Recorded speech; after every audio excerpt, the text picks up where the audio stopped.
In this video, we're going to be talking about the difference between transgender and intersex, otherwise or commonly known as hermaphrodites. People who are born as maybe a male and a female or a little bit of both. So what is the difference between intersex and transgender? We're going to be talking about that right after this. Let's just get one thing clear from the start.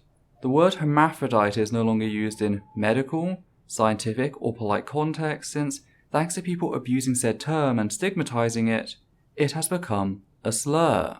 The fact that you don't know this seems to suggest one or two things. That you haven't researched the lived experiences of intersex people, or that your research is so outdated or out of focus that it's likely to be a problem. Either way, it does not paint a great picture for the rest of this video, just like the last two videos I responded to in your 3-part series. I've got to be honest and upfront here, this video is less a discussion about the labels transgender and intersex and how they relate to one another, more just another opportunity for Brian Mercier to flaunt his eclipsing ignorance of the topic. So, let's just get it over with. My name is Brian Mercier, and I'm a professional Catholic speaker, the founder and president of Catholic Truth. And our ministry is about bringing the truth to people about God, the Catholic faith, life, and living, and the truth of who you are. In this video series, we've been talking about transgender. Well, I wouldn't go so far to say you were actually talking about transgender people. Attempted to, sure. Succeeded, not so much. You couldn't even define what a transgender person is properly. And since every comment you made thereafter was reliant on said flawed definition, you weren't really talking about trans people. You were talking about some phantom entity. This is the third of a 3-part series, and in this one we're talking about the difference between transgender and intersex, because they are different. Intersex is a biological term as opposed to transgender, which is more of a identification of how you identify. Intersex is a term used in biology, correct, and so is transgender.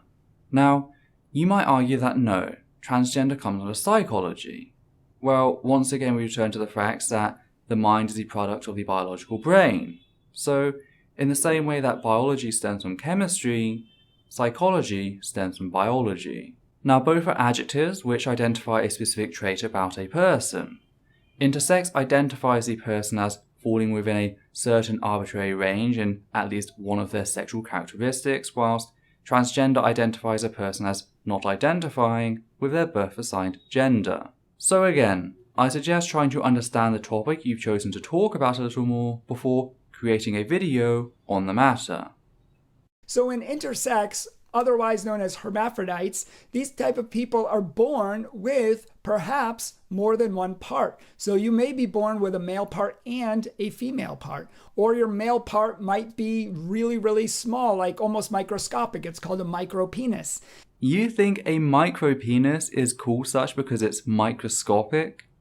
Microscopic literally means you require a microscope to see it. A micropenis, meanwhile, is just a phallus with a internalized urethra that is less than 1.9 centimeters at birth, which is still very much visible to the naked eye. Micro just comes from the Greek word for small. Even the phallus of most cis women is visible to the naked eye since all of our genitals start out the same and develop in the womb. Said phallus is referred to as the clitoris. But the fact that you don't seem to know this doesn't exactly shock me when I doubt you're even able to find the clitoris. But getting a little more serious, the measurements of phalluses in infants is a very troubling relic of an outdated and unethical medical system that was influenced by early Christian orthodoxy in the sciences, which taught that human beings could be placed into two strictly sexually dimorphic categories. And whilst we know this not to be the case anymore, with everyone having some degree of intersex variation, with those we medically class as intersex only being the most extreme examples of this natural phenomenon, the procedures that Christianity influenced remain. Rather than waiting for the child to reach an age where any discomfort they have is observed or they're able to make an informed choice, the go-to process for the last few decades has been to perform surgeries on intersex infants and children. The external genitalia are typically operated on in infancy, whilst internal organs will be operated on in later childhood. And whilst these children are going through medical procedures, they're rarely told what's actually going on. Due to the stigma put out there about being intersex, treating it like a disease or disorder even though it rarely results in dysfunction, parents will often lie to their children. Girls with internal testes in place of ovaries, such as people with androgen insensitivity syndrome, will often be told that they have other diseases such as ovarian cancer by their parents. Another horrific element to all of this is that in the many cases in which an intersex person can have children, doctors will actively sterilize them. These atrocities and many like them have resulted in intersex people banding together and fighting for their right to bodily autonomy, the right to exist as they are or make the decision to change for themselves, not to have the choice made for them by parents and doctors running on outdated and entirely unscientific perspectives of sex. And there's other distinguishing factors that may make choosing a sex more difficult, in which case a professional doctor is needed. But in the vast majority of cases, by far, almost all the cases, there are always distinguishing features and pronounced features that show, even in these cases, whether a boy is a boy or a girl is a girl. Even if they're born with, let's say, both parts, a male and a female part in some way. The male part, if he's a boy, will be much, much, much more pronounced, whereas the woman part will hardly be there at all, and vice versa. The female part on a girl will be much more pronounced, and the male parts will look like they're very out of place, and it's easy for a doctor to figure out the two and to get rid of the genetic abnormality. And that's really what it is. It's an abnormality. Or you could call it an anomaly. In other words, it's a rare genetic disorder or some sort of disorder that created this as the person was being created. But we're not creating a new sex here. These people aren't a new sex. They're not a different sex. They're not both at the same time. No, they are a male or a female, but with distinguishing features that might make it a little bit more confusing at first. And that's up to a doctor to figure out because they're professionals, certainly not the culture who knows nothing about it. Isn't it funny how when it comes to trans people and the updated science on the matter of their existence, you outright deny what the evidence has shown us. Yet when it comes to intersex people, you make an argument from authority, specifically relating to an outdated scientific consensus that has long been abandoned. We also see the disgusting idea that intersex people need to be fixed. Many intersex people who go undetected or spared infant genital mutilation are perfectly happy the way they are. In fact, there are a number of lawsuits by intersex children suing their parents and their doctors for violating their bodily autonomy for purely cosmetic purposes. And I say, all power to them. As for the doctor's ability to distinguish whether an intersex person is a boy or a girl, it's not easy. Very often they get it wrong. Very often their cultural prejudices get in the way of what's best for the child. There's also the fact that trans intersex people do exist. There are many intersex people who reject the gender they're ultimately assigned to by medical staff. Even though this is a real medical condition, it's sort of like people who were born with webbed feet, or people who were born with 11 toes, or people who were born with a club foot. Like, these aren't normal things. They're abnormalities. They're anomalies. They're not the norm. We have typical and atypical, and these genetic disorders are atypical.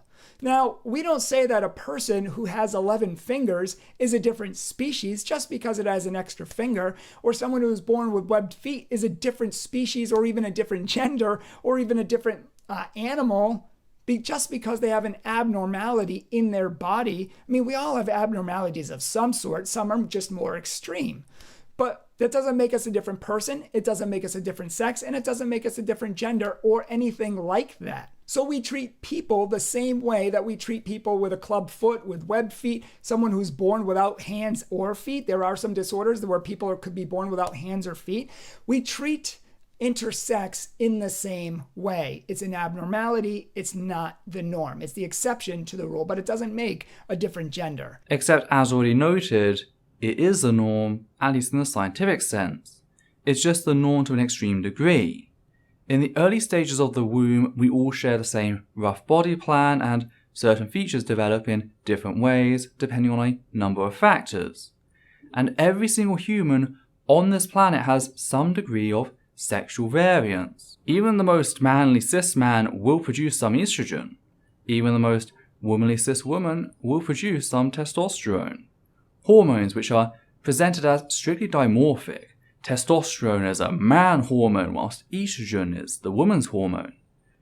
Which is utter crap. Intersex people are not diseased. Sure, they can suffer diseases just like people who aren't medically classed as being intersex, but that does not then mean their existence is inherently so. And it's this sort of stigmatization that resulted in the intersex people and the medical establishments abandoning the term hermaphrodite. So if you stop propagating the ignorance you're spewing right now, that would be helpful. It's clear that you've never talked to an intersex person. You've only seen sensationalized and highly inaccurate media texts. So the fact that you believe yourself to be capable of talking on the subject is really depressing. Transgender is a whole different issue because a boy is born a boy. He is biologically a boy at birth. But somewhere along the line, for some reason, and we're seeing more and more in studies that it's a cultural influence a lot of times. What studies? I've researched this field for years, read countless peer-reviewed journal articles on the matter, and not a single one has shown what you've just asserted. I've checked the description of your video, and as with the last two videos, there wasn't a single reference. So it appears that you told your audience a bold-faced lie to give the impression that you have evidence, which you lack entirely. That he might actually think he's a girl, or he might feel a little more feminine, and with the culture telling you, oh, you're a girl, he might identify as a girl, even though he's a biological boy. Conversely, a girl might be born a girl biologically, but somewhere along the line, she thinks she's a boy. It doesn't mean she is, she just thinks she is. This is the difference between gender identity disorder, or transgender, and intersex. Gender identity disorder does not exist. It was removed from the DSM-5 in 2013 and has been removed from the ICD-11, which comes into effect in 2022. This change is based on a growing understanding of gender incongruence and gender dysphoria. Now, if you don't like it, you can always get a degree in a relevant field, carry out research, publish it in a peer-reviewed journal article, and change the consensus. You won't, however, since you can't. Now, do note, Brian Mercier is about to step up his game in trying to be the biggest piece of shit on the internet in aggressively misgendering people. I get that he's already done this a lot throughout these 3 videos, but he really ramps up his hateful bigotry in the next section. People who struggle with thinking that they're transgender or a different sex, they're not actually that sex. In fact, I remember a TV show I was watching on the news, and I remember Ben Shapiro, who's a famous outspoken person on this, and they had a transgender woman on there to discuss this with Ben. Now, this woman was actually a really big, scary man. To me, he looked to be about 250 pounds, and he was pretty strong, and he was pretty bulky. And he thought he was a woman. And he had a blonde wig on, he had a little bow in his hair, and he thought he was a woman. Now, Ben Shapiro said, I'm not going to call you a woman because you're not, and that would be insulting to you. I'm not going to pretend that you're a woman when I know that you're a man. And this guy was getting so mad that he finally grabbed Ben's shoulder really hard, pulled him into him face to face. And he says, if you say something like that again, you, sir, are going home in a stretcher. You're going to the hospital. Now, I was just watching it from a distance, and that freaked me out. This man who was like 3 times Ben's size, who thought he was a woman, just threatened to put him in a hospital if Ben shared his opinions again. Let me tell you, as someone who watched this, that this was no woman. This man was huge. He was scary. For one, he didn't look like a woman, he didn't talk like a woman, he didn't act like a woman, and he resorted to violence and threatening Ben, which is a manly trait. Women don't do that. Men snap like that and resort to violence and threatening people. This was no woman, and that convinced me Not that I needed convincing, because I already knew that this man was not. And for him to go around and tell people that he's a woman and to call him a woman, that's just indulging him in something that's not true. Queen Madeleine I was a Madagascan queen who not only halted the colonial spread of Christianity to preserve her people's culture, but stood against both the French and the British armies. She is best known for decorating the beaches of Madagascar with the heads of the colonial invaders. And she does some very questionable things, as with all historical figures.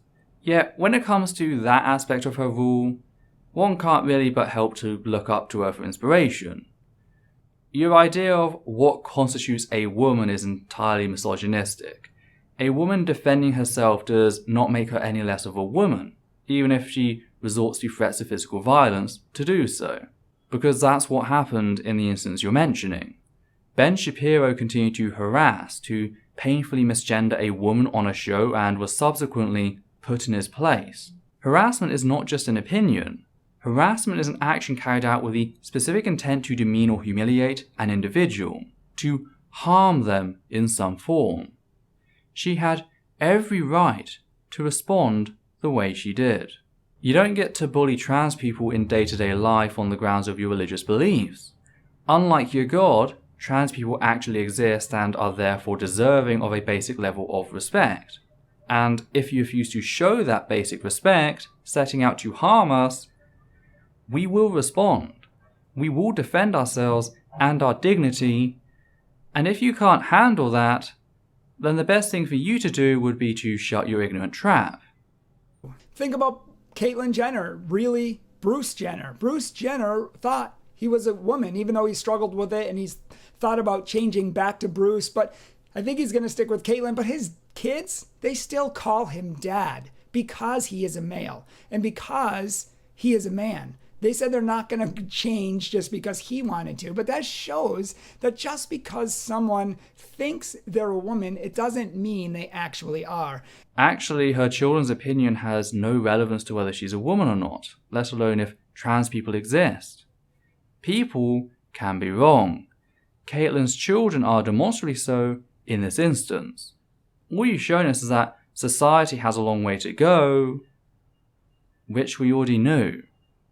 As Paul McHugh said, he's a 50-year veteran in the field of psychology and endocrinology and all of that, and he's the foremost authority on this. And he says to biologically change your sex is impossible. You can't change, if you're a man, you can't change to be a woman. And if you're a woman, you can't change to be a man. He says it's biologically impossible. Paul McHugh is not just full of shit.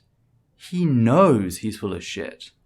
Science progresses through the publishing of articles in peer-reviewed journals. These are scientific journals which will scrutinize a person on the grounds of their sources, methods, and conflicts of interest to try and ensure a decent quality of the science contained. So when it comes to trans people and his views on sex, Paul McHugh publishes in these peer-reviewed journal articles. Right? No. He has to publish his opinions on the matter in the fake science journal known as the New Atlantis. The New Atlantis was created by a group of conservative Christians, frustrated at the fact that their shoddy science kept being rejected by reputable peer-reviewed journals. They're about as much a peer-reviewed science journal as my YouTube channel is, which it isn't. In effect, the New Atlantis is to peer-reviewed science what diploma mills are to university degrees.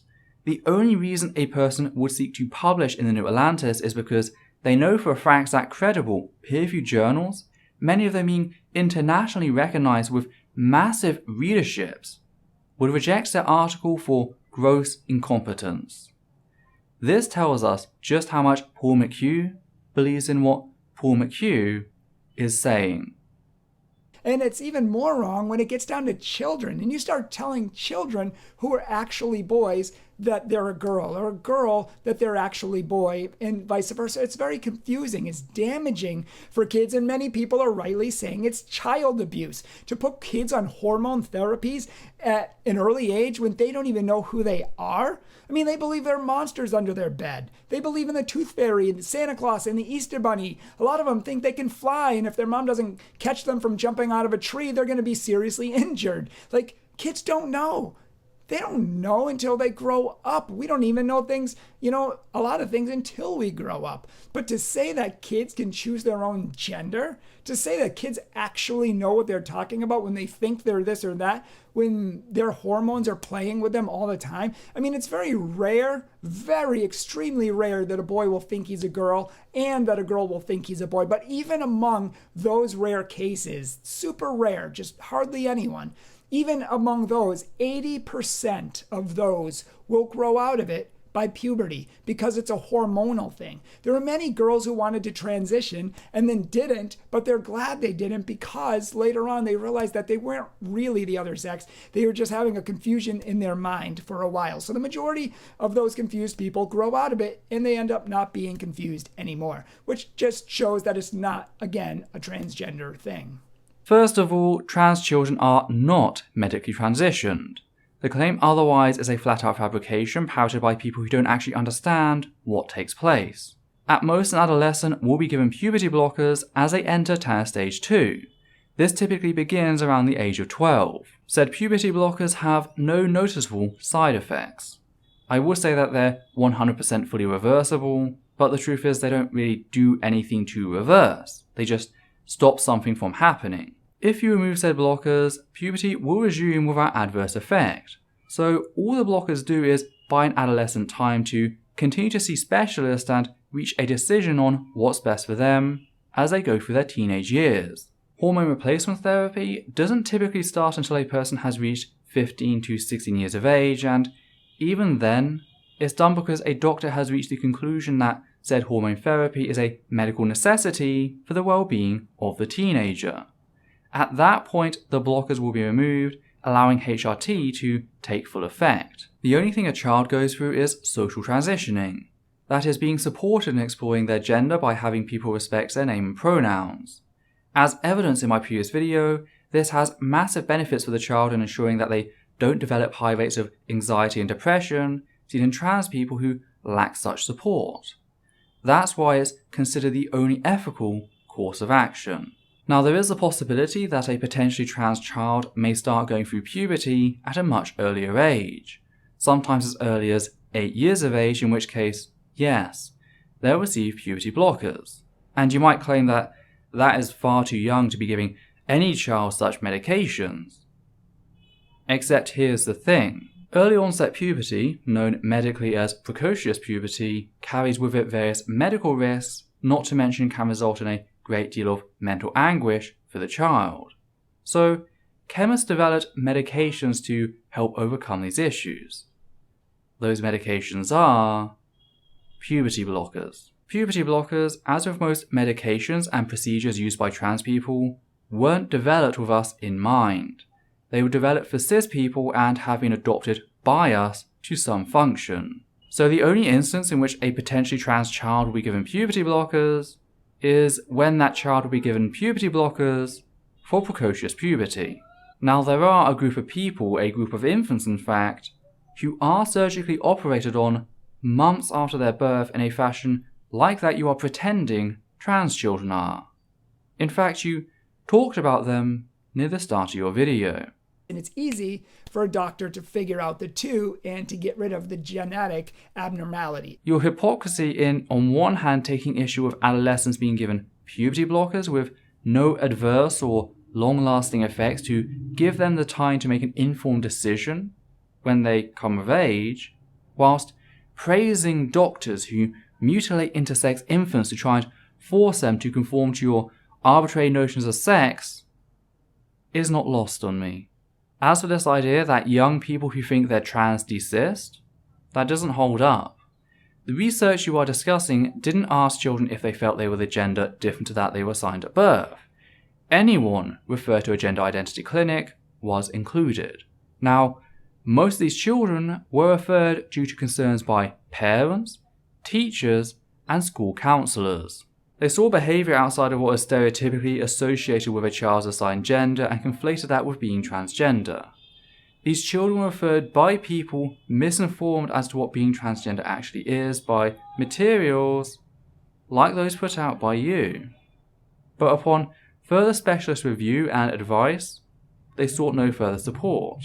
What's more is that researchers found key differences early on between trans children and children simply exploring their interests. That explains why those who continue to visit gender identity clinics and begin puberty blockers have a 100% persistence rate, because we know how to identify which children are trans. But what's really interesting about this is how it undermines your claims throughout all 3 videos. You've pretended like there's some sort of trans cabal, secretly making children believe that they're transgender. And yet, out of the children referred to gender clinics, the vast majority receive no further support.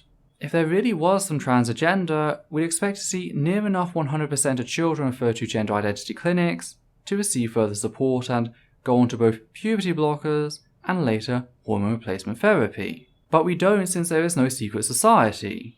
You're just an ignorant bigot looking to explain away the errors in your religion by inventing a conspiracy.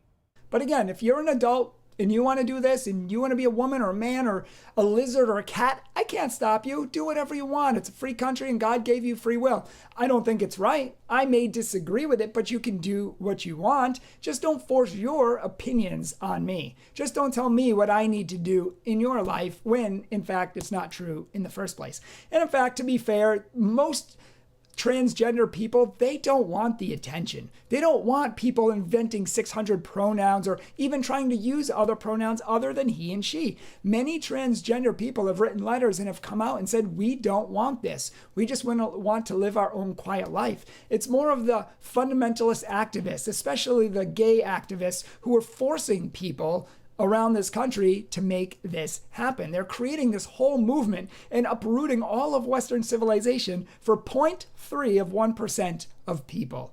0.3 of 1% of our population. These fundamentalist activists are trying to force their opinions, which aren't true in the first place, on us. But most transgender people, they say, let's use he and she. They say, you know what? I'm just going to stay. I don't expect you to believe that I'm a girl, even though I feel like I am.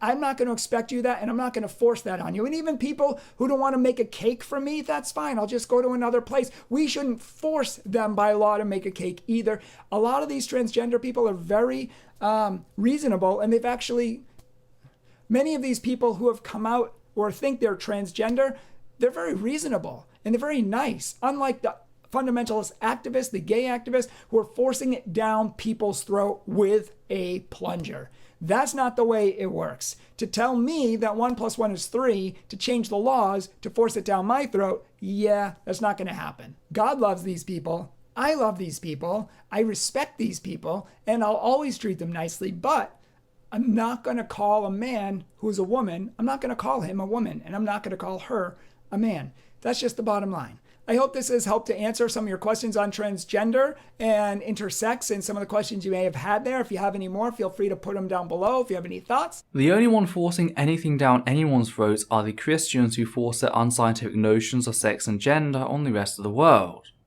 All we're doing is stripping away that theocratic and colonial violence to create a world in which trans people receive the respect and support they deserve. You've soiled the definition of the words love, respect, and nice with your rampant dishonesty and bigotry. You don't respect trans people. You fucking hate us.